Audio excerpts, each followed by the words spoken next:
Chapter 3. The Siblings. In the Shadows. Are we there yet?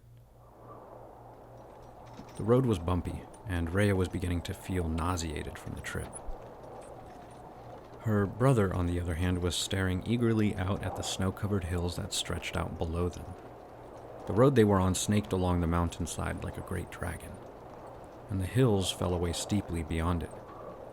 How far, in fact, was hard to determine, as a fresh layer of snow had covered the land last night, and they awoke to a chill in the air that had already slowed them. Outside, Reya could hear the rhythmic marching of troops in armor, bearing the great red cloaks of Alara. She wondered if they hated her for traveling inside the comfort of the caravan along with the others, but if they hated her, she pondered, surely they wouldn't be here to protect her. No, she surmised, they were proud to march for them. They were proud to suffer on this road if it meant protecting her family. Reya Vandren was one of more than a dozen families making the trip to Portis today. Most were making their way to the city for the Festival of Long Nights, a winter festival that was celebrated annually. If her calculations were correct, they would be there in only a few days and in time for the rising sun. Already more than halfway there. She was 14 now, a young lady, and she was excited to spend time in the courts. Most of all, she was excited to see the house of the ethereal court, the real reason they were on the road. It is said that the ethereal court resided inside the mountain that loomed over the city of Portis. She had heard that the mages lived inside the mountain and bathed in hot springs and spent their afternoons reading books and learning spells. How lovely. Her brother was almost 9 now, and for the past 2 months, he had begun to show the telltale signs of a budding mage. She was a bit jealous, but as long as she got to spend her days in the court, she didn't mind. Her heart was elated at the thought of wearing her best dresses and attending balls, and, "Are we there yet?" Her brother broke the silence. "Kit," she sighed. "I've told you a million times now, this is a long trip." "I know," he huffed.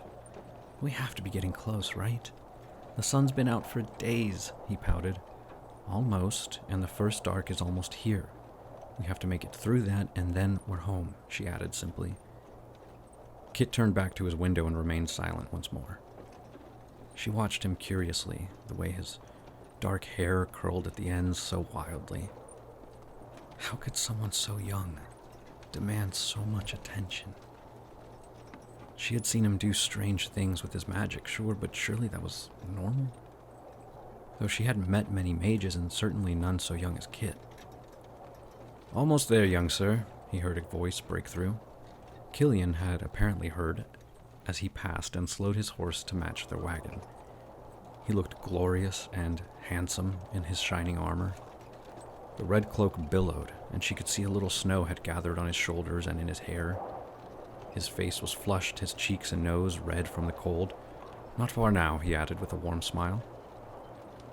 "Would you like my mittens?" Reya offered him, running a hand through her golden hair, now wishing she had had a moment to freshen up. "No, my lady," he replied with a slow nod.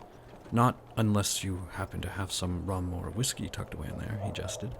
She laughed and blushed. Gods, he was handsome. "No, sorry, Sir Killian," she said a little quieter. One day, she'd be old enough to marry a knight like him. "We'll be there soon." He gave her a final smile, and with a flick of the reins, the horse galloped off ahead, leaving a mist of snow and warm breath in the air. She looked back at her brother, who was still pouting and staring out the window on his side. She remembered when, only a few weeks ago, Kit had fallen into a strange fit of madness in the middle of the night. They had found him hovering outside his window 3 stories from the ground, and below him, at least 100 stray cats and dogs had gathered to watch. Not even a week later, they were walking along their lands when a bandit tried to rob them around mid-dark. He had snuck up on them and held Kit at knife point. Their parents had watched horrified when Kit suddenly burst into tears, and seconds later, the bandit slit his own throat. Kit wailed for what felt like hours, covering the man's blood. Reya shivered at the memories. It was easy to forget how powerful Kit was becoming when he acted so normal. So here they were on their way to Portis, to the ethereal court, home of the grandest school of mages in Alara, where he would hopefully learn to control his powers. She wondered which of the paths he would choose and whether he would serve in the military as a battle mage and become famous like in the old stories when the great mages fought against the demigods. Or perhaps he would live a life in the courts as an advisor to some distant king. She grew sad at the idea of being away from her brother, but so immensely proud of him. The idea thrilled her, but it made her feel so normal in comparison. And here he was sitting beside her as if nothing had happened, as if they were on some vacation in a far-off land. Instead, they were being accompanied by hundreds of troops and dozens of noble houses on what was probably the coldest winter in a long time. Or at least it felt like it to her. "Do you think they'll like me?" Kit finally asked. Reya peeled her eyes away from the empty seats across from them.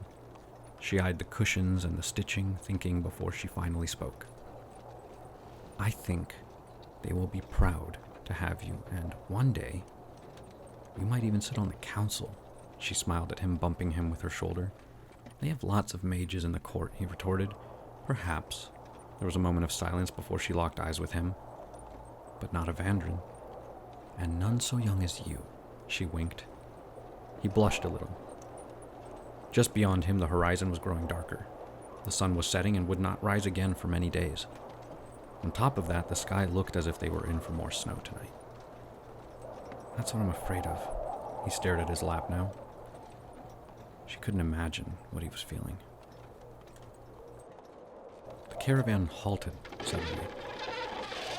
"Surely we aren't there yet." Then there came a sudden sound. One that they would never forget.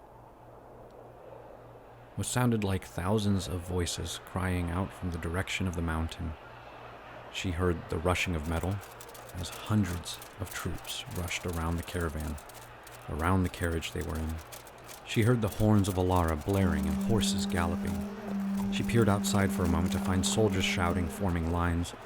Descending down the rocky mountainside were the cloaked figures of innumerable warriors.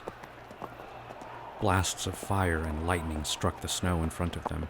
Soldiers shouted, and in seconds, a battle had erupted around their caravan. In that moment, Killian rushed back to their carriage, his face red and his breathing heavy. "Shut the windows," he said, with wide eyes. "We're under attack." That was the last time that she ever looked on the handsome face of Sir Killian.